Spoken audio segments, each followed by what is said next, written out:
Cervical pain का क्या इलाज है।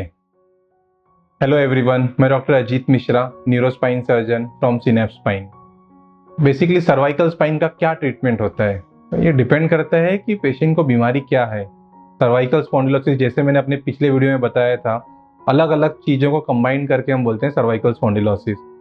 पेशेंट का जो दर्द है वो हड्डी से हो रहा है, नस से हो रहा है, मसल से हो रहा है या गद्दे से हो रहा है, या रेयरली उसको कुछ ट्यूमर तो नहीं है, तो वो हिसाब से उसका इलाज भी अलग अलग रहता है।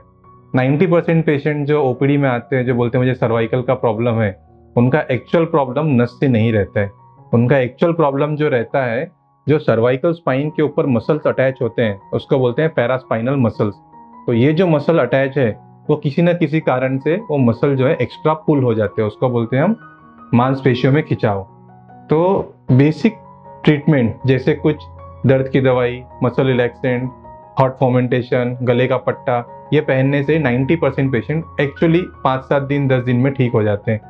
बट इन पेशेंट को ये भी याद रखना है कि अगर वो जो एक्टिविटी है, जैसे गर्दन नीचे करके काम करना या सोने के पोजीशन में कुछ पिलो गलत यूज़ कर रहे हैं, उसके कारण आप दवाई बंद करो और वो दर्द दोबारा शुरू हो जाएगा। तो दवाइयों का जो रोल है, इट इज़ टेम्पररी, 5 दिन 10 दिन मैक्सिमम महीना भर। बट ऐसा नहीं है कि आप दवाई खा रहे हो और आपको परमानेंट उससे इलाज होगा। अगर आप वो काम गलत कर रहे हो तो दर्द फिर से आने ही वाला है।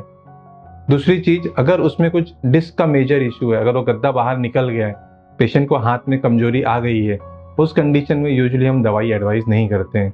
अगर एमआरआई में दिख रहा है कि पेशेंट को एक तरह गद्दा बाहर निकल के हाथ की नस पूरी तरह से दब चुकी है, उन पेशेंट में सर्जरी करने से ऑलमोस्ट 100% हम बोल सकते हैं फ़ायदा हो ही जाता है।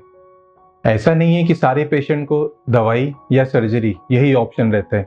काफ़ी बार सिर्फ लाइफस्टाइल मॉडिफिकेशन, जैसे अगर आप गाड़ी चला रहे हो तो उसमें कैसा पिलो यूज़ करना चाहिए, आपको सोना है तो उसमें कैसा पिलो यूज़ करना चाहिए, आप ऑफिस में आईटी या डेस्क में कुछ काम कर रहे हो तो आपके नेक का अलाइनमेंट आपके स्क्रीन से कैसा होना चाहिए, अगर आप ये बेसिक सुविधाएं भी बरतते हैं तो बिना दवाई, बिना फिजियो, बिना सर्जरी के भी आपका नेक का दर्द पूरी तरह से ख़त्म हो सकता है।